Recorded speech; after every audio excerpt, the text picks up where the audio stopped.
الآن يمكنكم المشاركة في مبادرة الأيام الرقمية تحت شعار انطلق بقوة مع جوجل، والتي يتناول فيها خبراء جوجل عناوين جديدة أسبوعيا مثل السحابيات، مهارات من جوجل، أندرويد، فلتر، ذكاء الآلة، فايربيس، ديزاين ثينكينج، مقسمة إلى دورات وورشات عمل يومية بالإضافة إلى مسابقات أسبوعية. شاهد الأيام الرقمية مباشرة على اليوتيوب وشارك رأيك وأسئلتك مع خبراء جوجل، واحصل على شهادة حضور في كل محاضرة تشترك فيها. هذا وأكثر من الأحد إلى الخميس ابتداء من الساعة 9 بتوقيت دبي عبر الرابط المبين youtube.com/gdgmena. So hello everyone, and welcome to our MENA Digital Days session for today entitled Distributed Machine Learning. So with you today, I'm Azzaddine Chenine from Algeria. I work at InstaDeep as an AI research engineer, and I'm also MLGDE and GDG Algiers co-organizer. So before we start our presentation, I invite you to subscribe to the GDG MENA YouTube channel and also turn on the notification, please, to stay updated about all the new upcoming sessions. Also, by attending this session, actually, you'll be provided with an attendance certificate. If you go to this website, highlighted on the slide, and fill out the form, you'll find your certificate on your inbox. So back to our main topic for today, which is a really hot topic in modern machine learning pipelines, and starting, of course, with the agenda. So first, we go through the limitation or presented by centralized training and what distributed training pipelines have to offer. After, we will explain after how can distributed training be done using one of the available paradigms. As a follow-up, we will look at how TensorFlow 2.0 is making these paradigms available for us through the distributed training API. And finally, we'll have room for questions, so please don't hesitate to. Let's kick off our presentation with the limitation of centralized training. As a quick reminder, as you see in the slide, this is what a centralized training looks like. You have a machine with multiple CPUs core, a single GPU. You want to train a model on a data set available on disk. So you will load your data with TensorFlow Data API, transform it, then batch it, and go through multiple iterations of training to optimize your model parameters.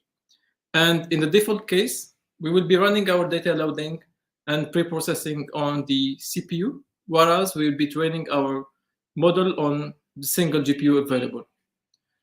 This pipeline actually works perfectly in most cases, but there are some limitations that we'll be going through in the next slides. So starting with the first thing for today is data is growing exponentially. This exponential rate actually has led to more data being created in the past 2 years than the entire history. And wait for the exciting part, by the way. With all the breakthroughs deep learning is achieving, given the amount of available data nowadays, we had in fact used only 1% of the data available. That's really amazing. And for the ones who don't know deep learning, it's simply a machine learning method based on deep artificial neural networks that have recently delivered amazing results, especially when it comes to unstructured data.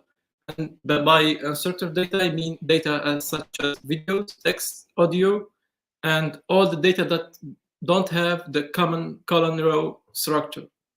And it is predicted that this type of data specifically will represent 80% of the world data by 2025. Also, to keep up with this exponential growth of data, this deep neural network size started to explode as well. As it's common that more data you have to overfit, the bigger your model parameters need to be. Plus, that handles unstructured data, such as the one I mentioned in the previous slide, had grown massively in size, especially in the late years, presenting outstanding results in the field of, for example, computer vision, NLP, deep reinforcement learning. If you look closely to the chart, you can find models such as GPT-3 by OpenAI with 175 billion parameters. And you can find also SwitchC by Google with 1.6 trillion parameters. That's huge. Like, in fact, with models parameters going crazy, as we saw in the previous slide, the compute power needed to train this model is also witnessing massive growth, to the point where it's surpassing the Moore's law by doubling each 3.4 months. So you can like see it in the chart on the right side of the slide. And the Moore's law saying that the compute power should be doubled each 2 years. And now we are with doubling rate of 3.4 months.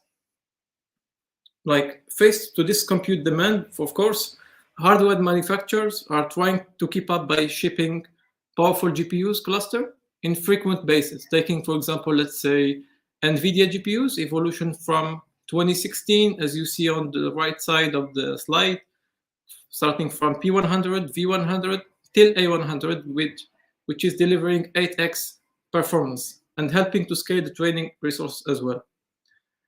So, for example, if you take A100, you'll find that you have within reach 19.5 terafloating operation per second, 40 to 80 giga of memory, and 1.6 terabytes per second of bandwidth. This is really an amazing unit to scale up your compute.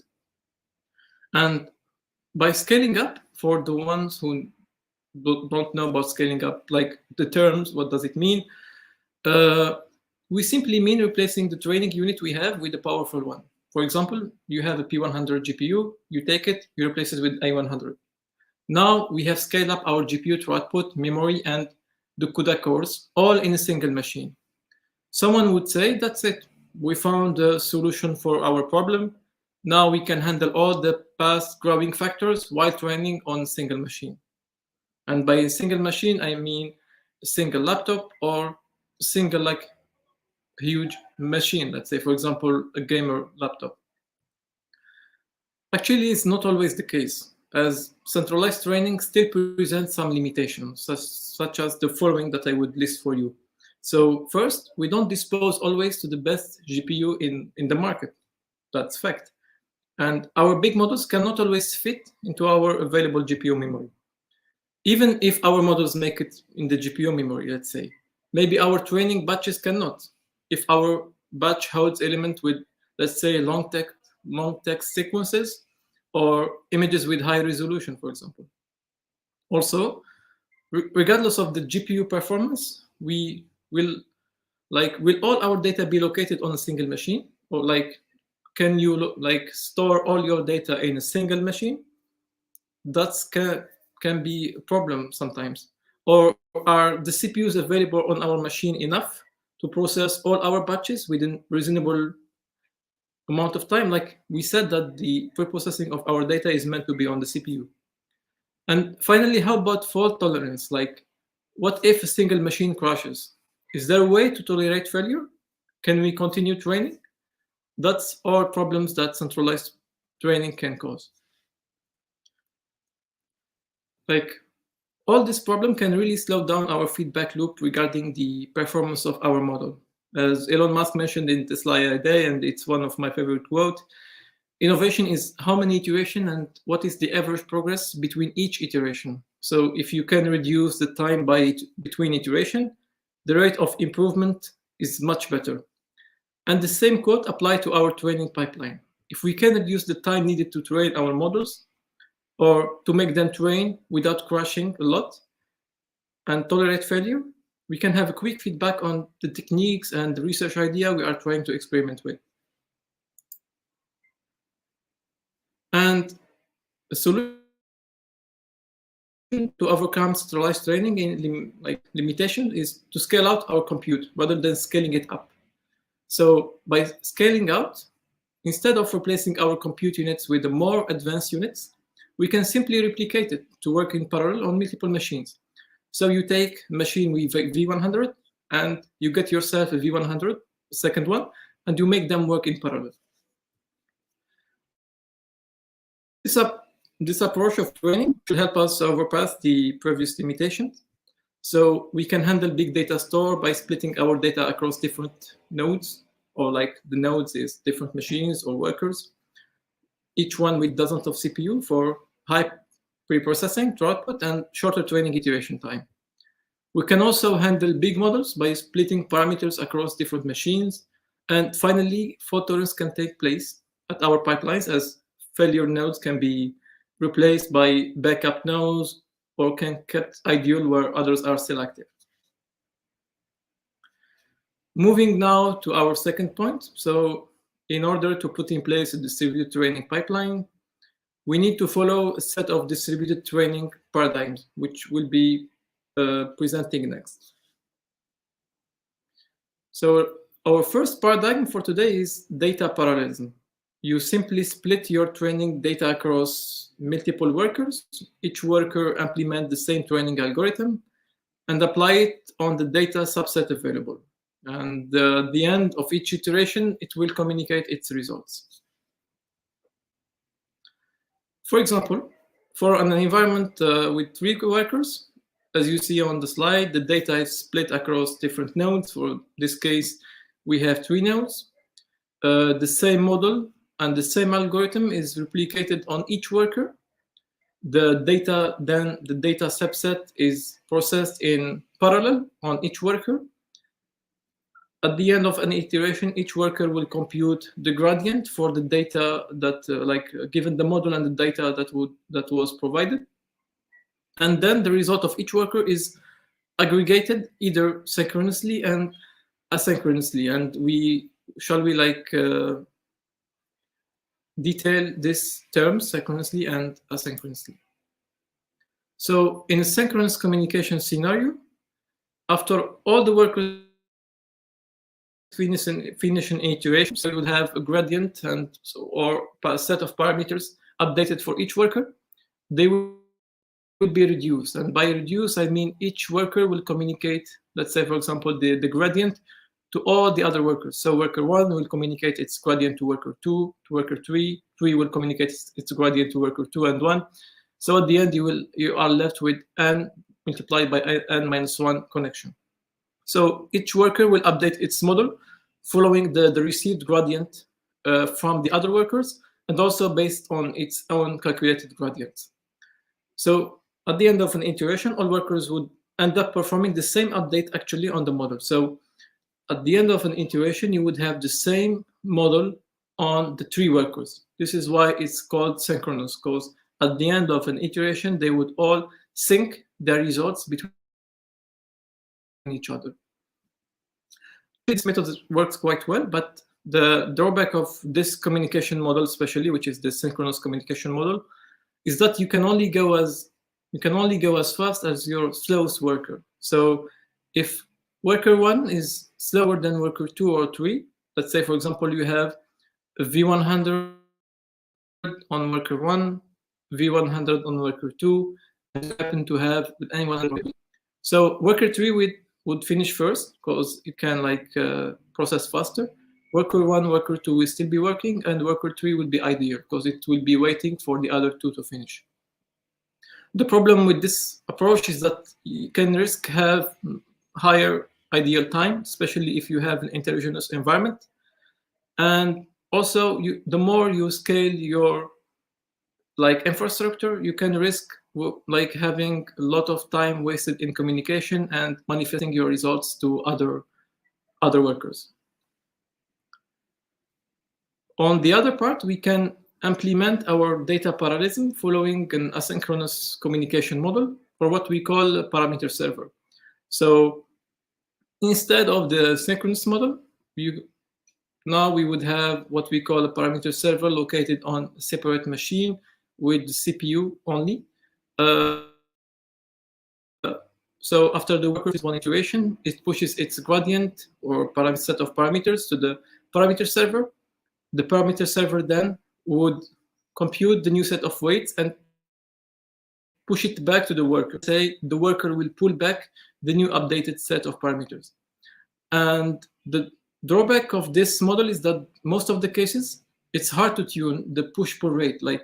If the push-pull rate is fast enough, especially it's different enough from like given the different workers, especially in an heterogeneous environment, then one worker can be pushing or pulling more than the other workers, which can risk having different set of models in terms of like parameters. I mean the model parameters in each worker. So you can have worker 1 with the set of parameters different than the worker 2. But the good thing about this communication model is that it would scale the number of connections would scale linearly. So if you have n workers, it means that you have n connection to your parameter server. So if we want to compare the two communication models, we'll have the following table. In case of synchronous training, you can go only as fast as your slowest worker, as we said. You can have a problem of increasing the idle time of other performant like GPUs, especially in heterogeneous environment. So in fact, you can have communication links that are scaling in O of n squared. That's a problem. In the case of asynchronous training, you will have a communication model which you can scale linearly, like it's of O of n. So you have connections equal to the number of workers, but it can be harder to tune or harder to replicate the same results as the synchronous model. Jumping now into our second paradigm, which is the model parallelism. So for model parallelism, it's quite simple. Instead of data and duplicating our model, we will be splitting our model across different machines and duplicating our data. So we are doing the inverse thing. Let us see an example for better understanding. So in the disbelief paper issued by Google Research, we have a concrete example of model parallelism. Simply, what they did is that they took 5 layers and they split it across 4 machines. So you would have machine 1, machine 2, 4, and 3. And only machines with shared edges, as you see on the right side of the slide, would have to communicate between each other. And you probably want to use this type of parallelism if your model is huge enough in terms of number of parameters. Let's say, for example, the switch C with 1.6 trillion. So sometimes it's hard to fit it all in one machine. So this method is really straightforward, but it has a delicate implementation. And for now, it's out of the scope of this presentation. But for more details, I invite you to read the paper Disbelief. So now we had covered the 2 most known paradigms of doing distributed machine learning. But which one should you use? And which one is the best fit for your case? So simply, if you can fit your model to a single machine and its size and the size of it's the size of the data causing the bottleneck, then go for the data parallelism.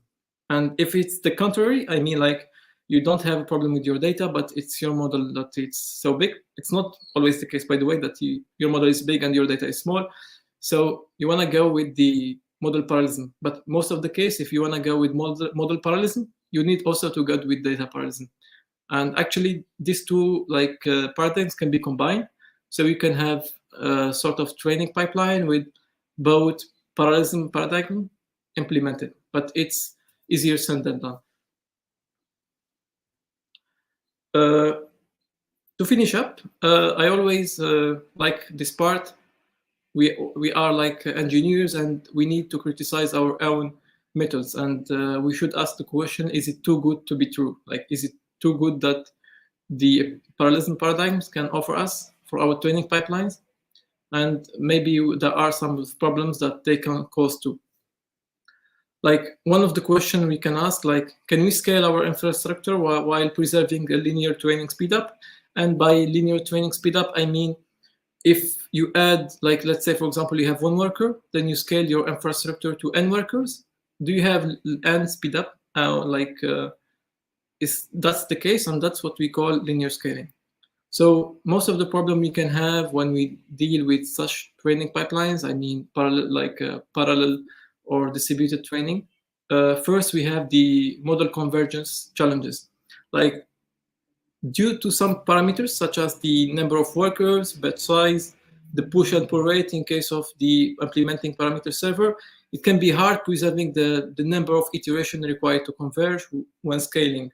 Like, this number of iterations, which should be ideally should be the number of iterations needed for convergence in centralized training divided by the number of workers. Let's say, for example, if you need 5 iterations to converge when dealing with one worker, ideally, when you scale up to 5 workers, you'll need 1 iteration, because now your data is split between all these workers. And the second problem we can have is the training performance challenges. Like, by increasing the number of workers in our environment, we risk like amplifying the overhead time needed for communication tasks, as we mentioned for the case of synchronous distributed like data parallelism. Like, for example, such as the pushing pull weights or syncing iteration results between the workers can result in longer iteration time, which should be ideally the iteration time in a centralized training environment divided by the number of workers. So if an iteration costs you, let's say, for example, 5 minutes in the case of centralized training, and with 1 worker, if you scale up to 5 workers, ideally it should cost you 1 minute, because you scaled up by a factor of 5. So, plus the advantages of distributed training, there are also some challenges to consider when implementing such pipelines. Now, let us take a look at how TensorFlow 2.0 offers us a way to implement the distributed training pipelines. Like, for the case of the TensorFlow 2.0, it's very simple and very straightforward. Like, all the distributed strategy implement the distributed strategy interface, and we can distinguish 4 distributed strategies plus the default strategy. So in the case of the default strategy, there is no distribution, and it's the default case you'll be running on your laptop, or if you are trying just a simple, straightforward neural network training. And for the mirror strategy, it's sort of the first go when you try to do data parallelism. So it handles multiple GPU, it does data parallelism, and it's all on a single machine. So I would expect that you have, like, for example, a server with 2 GPUs located within one machine, and you want to do synchronous training. So that can be helpful. There is also the TPU strategy, which is mostly similar to the mirror strategy, but instead of dealing with GPUs, it deals with TPUs. There is the multi-worker mirrored strategy. So it's a replication of mirrored strategy, but on a multi-worker environment. I mean by multi-worker, you can have multiple machines, each one with multiple GPUs. So this strategy would handle this case.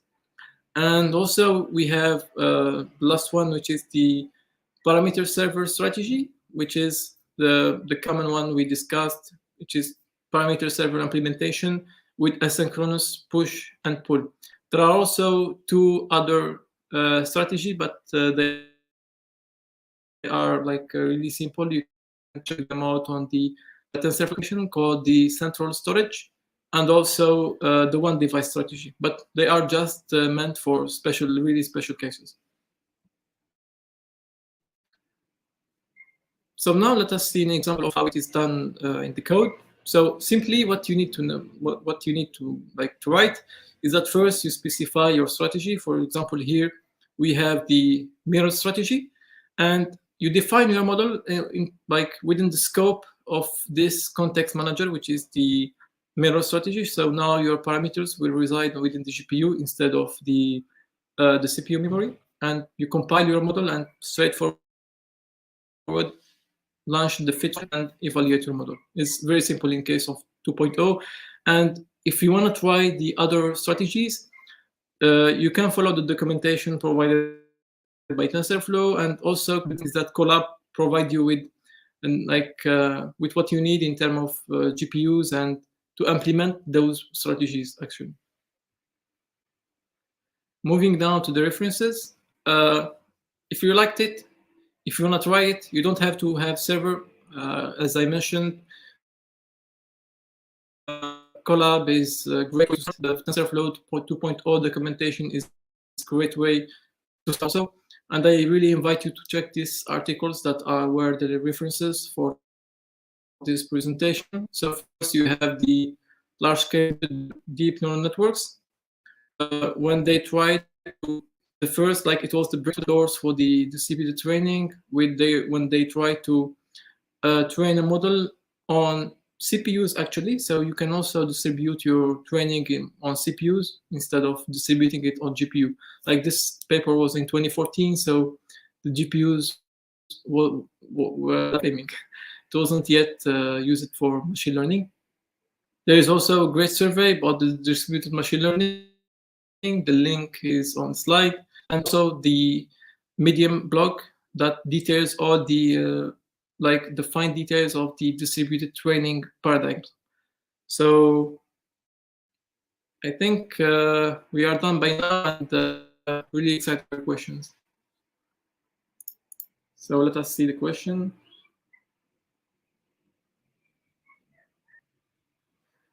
So any question, guys? Feel free to ask. I'm really excited for it.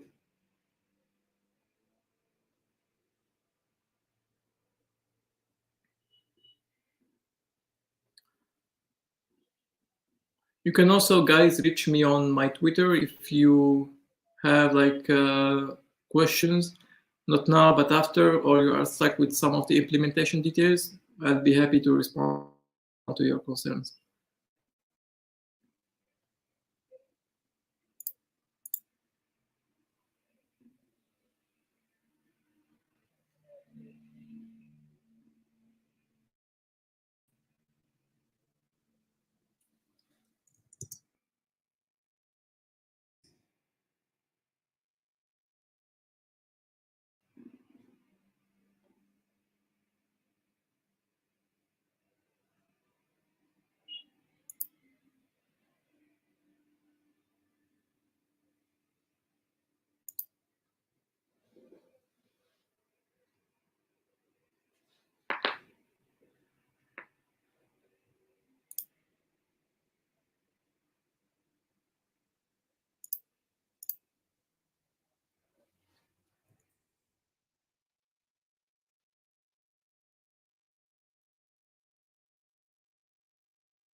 So as I mentioned, guys, if any questions, feel free to ask.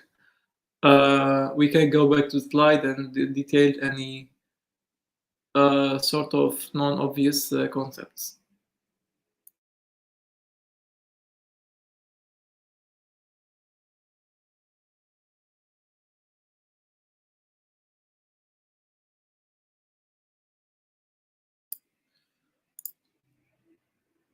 So as we said, guys, we first started with the limitation of centralized learning.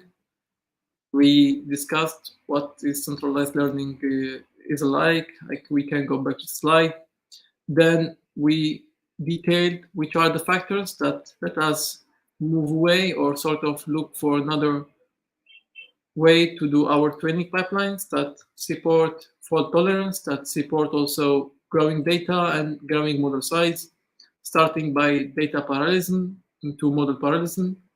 And also we look to the problems that actually these paradigms can cause in terms of linear scaling.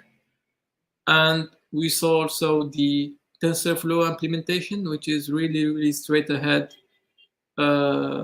implementation that you can try on Colab given the TensorFlow documentation. So guys, if you have any questions about any of the topics we went through, I really invite you to ask.